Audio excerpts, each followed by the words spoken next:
അത് നമുക്ക് വിശപ്പുണ്ടാവുമ്പോൾ നമുക്ക് അതിൻ്റെ ബുദ്ധിമുട്ട് അറിയും. വേറൊരുത്തം വിശക്കുന്നുണ്ടെങ്കിൽ അപ്പോഴും നമുക്ക് ഭക്ഷണം കിട്ടുകയാണെങ്കിൽ മറ്റവന് കൊടുക്കണ്ട എന്നുള്ള മനസ്സുള്ളവനുണ്ടോ?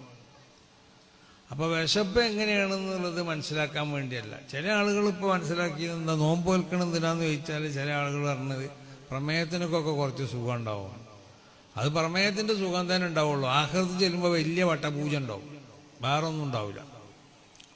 കാരണം നോമ്പ് വെൽക്കണത് പ്രമേയവും അങ്ങനെ പല ഗുണങ്ങളും അതിമുണ്ടാവും, അത് വേറെ സംഗതി. ഈ ഗുണം ആസ്വദിക്കാൻ വേണ്ടിയല്ല അള്ളാഹു ഒരു ഇബാദത്തിന് അള്ളാഹു ശറഈ ചെയ്യണം.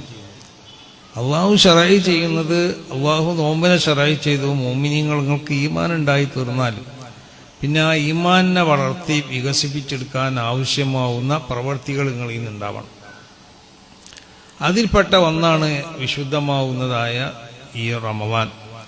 ആ റമദാനിലേക്ക് ഒറ്റയടിക്ക് ചാടാനല്ല അല്ലാഹു സുബ്ഹാനഹു വ തആല കൽപ്പിച്ചത്. അതിൻ്റെ മുമ്പുള്ള 2 മാസങ്ങൾക്കൊരു പ്രത്യേക പുണ്യം നൽകി.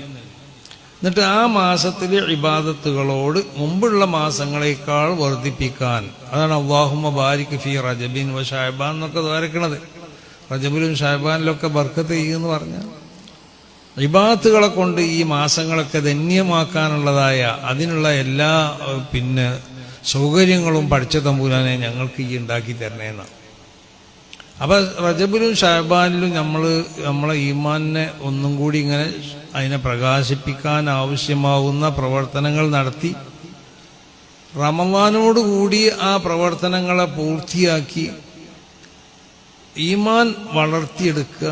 അല്ലാഹു സുബ്ഹാനഹു വ തആലാന്റെ ആ കൽപ്പനയ്ക്ക് നമ്മൾ എത്രമാത്രം വഴിപ്പെടുന്നുണ്ട് എന്നുള്ളതാണ് അല്ലാഹു പരിശോധിക്കുന്നത്.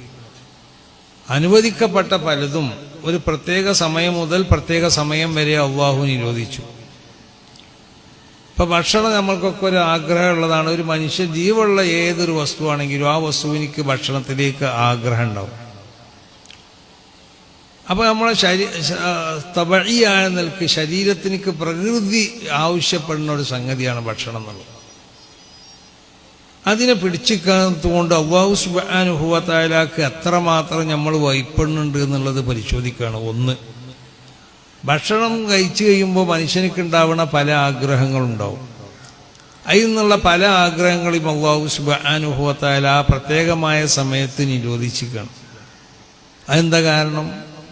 ആ ആഗ്രഹങ്ങളോട് നമുക്കുള്ളതായ ആ ആർത്തി, അത് അള്ളാഹുവിൻ്റെ വജുഹിനെ ഉദ്ദേശിച്ചുകൊണ്ട് എത്ര സമയം നീ അള്ളാഹു നിശ്ചയിച്ച ഈ സമയം അതിനെ നീ പിടിച്ചു നിൽക്കാൻ നീ പൂർണ്ണമായ നിലക്ക് നീ അതിനെ അനുസരിക്കുന്നുണ്ടോ എന്നുള്ളതായ ഒരു പരീക്ഷണമാണ്. അതുകൊണ്ട് അള്ളാഹു സുബ്ഹാനഹു വ തആല അപ്പം അള്ളാഹുവിൻ്റെ ആജ്ഞകൾ നമ്മൾക്ക് ഒഴിവാക്കാൻ പറ്റാത്തതായ ചില സംഗതികളൊക്കെ പ്രത്യേകമാവുന്ന ചില സന്ദർഭങ്ങളിൽ പ്രത്യേക സമയം മുതൽ പ്രത്യേക സമയം വരെ പിടിച്ചു നിർത്താൻ വേണ്ടി അല്ലാഹു സുബ്ഹാനഹു വ തആല കൽപ്പിക്കുമ്പോൾ അത് നമ്മൾ ചെയ്യുന്നുണ്ടോ എന്നാണ്. അത് നമ്മൾ ചെയ്യുന്നുണ്ടോ, അതിന് നമ്മൾ പൂർണ്ണമായുള്ള വഴിപ്പെടൽ ഉണ്ടായിത്തീരണമെങ്കിൽ എന്ത് വേണം? അള്ളാഹുവിൻ്റെ വജുഹിനെ ഉദ്ദേശിച്ച് മാത്രം ചെയ്യണം. ഇഫ്റാദുൽ ഹഖി സുബ്ഹാനഹു വ തആല ഫി ത്വാഅത്തി ബിൽ ഖസ്ദ് എന്നാണ്. ഏതൊരു താഴത്തുകൾ ചെയ്യുകയാണെങ്കിലും ആ താഴത്തുകളിലുള്ളതായ നമ്മളെ ഉദ്ദേശം ഏത് മാത്രമാവണം? അള്ളാഹുവിൻ്റെ വജുഹിനെ മാത്രം ഉദ്ദേശിക്കും.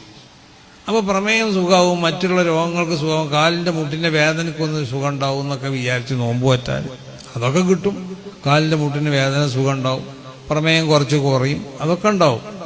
അള്ളാഹിൻ്റെ അടുത്ത് അത് സ്വീകാര്യമാവണം എന്നുണ്ടെങ്കിൽ എന്ത് വേണം? അമലുകളിൽ ഏറ്റവും ആവശ്യമായ അള്ളാഹുവിൻ്റെ വജുഹിനെ ഉദ്ദേശിച്ചുകൊണ്ട് ചെയ്യുക എന്നുള്ള നിലക്ക് ചെയ്യാം. അപ്പോൾ നമ്മൾ നോമ്പ് നോക്കുമ്പോൾ മറ്റുള്ള ഗുണങ്ങൾ എന്തെങ്കിലും ഉണ്ടോ എന്നല്ല നമ്മൾ ശ്രദ്ധിക്കേണ്ടത്. ഭൗതികമായ ഗുണങ്ങളൊന്നും പ്രതീക്ഷിക്കാതെ അതൊക്കെ അതിൻ്റെ പിന്നിലുണ്ടാവും, അത് വന്നുകൂടും, അത് വന്നോട്ടെ, അതിന് കുഴപ്പമില്ല.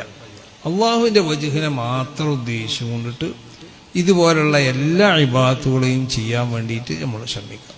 കാരണം കാലം വളരെ മോശമായ കാലമാണ്. ഈ കാലം എന്നല്ല, എല്ലാ കാലഘട്ടത്തിലും അങ്ങനെ തന്നെയാണ്. പക്ഷെ റസൂലുള്ളാഹി പറഞ്ഞ മാതിരിക്ക് എന്നു ഇജ്ജ് മനസ്സിലാക്കിക്കോ, ഇന്നത്തിനേക്കാൾ നല്ല ദിവസമായിരുന്നു ഇന്നലെയെന്ന്. ഇന്നത്തിനേക്കാൾ നല്ലതായിരുന്നു ഇന്നലെ, ഇന്നലത്തിനേക്കാൾ നല്ലതായിരുന്നു മിഞ്ഞാന്ന്, അതിനേക്കാൾ നല്ലതായിരുന്നു അതിൻ്റെ തലയുള്ള ദിവസം. അങ്ങനെയാണ്. അപ്പം നബി സല്ലല്ലാഹു അലൈഹി വസല്ലം തങ്ങൾ ആ കാലഘട്ടം മുതൽ ഇങ്ങോട്ട് പരിശോധിച്ച് നോക്കിയാൽ വരുന്ന സംഭവം അതാണ്.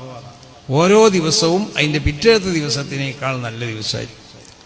അപ്പോൾ ഖിയാമത്ത് നാൾ വരെയുള്ള ദിവസങ്ങൾ നമ്മൾ പരിശോധിച്ച് നോക്കുമ്പോൾ ഇനി അങ്ങോട്ടുള്ള ഓരോ ദിവസവും അതിൻ്റെ തലേ ദിവസത്തിനേക്കാൾ ഗുണമായിരിക്കും. കാരണം ഇവിടെ പല ശൈത്താന്മാരും അതൊരു അല്ലാഹു സുബ്ഹാനഹു വ തആലാന്റെ അസലിയായ ഒരു തീരുമാനമാണ്. വകദാലിക ജഅൽനാ ലികുല്ലി നബിയ്യിൻ അദുവൻ ശയാത്തീനൽ ഇൻസി വൽ ജിൻ.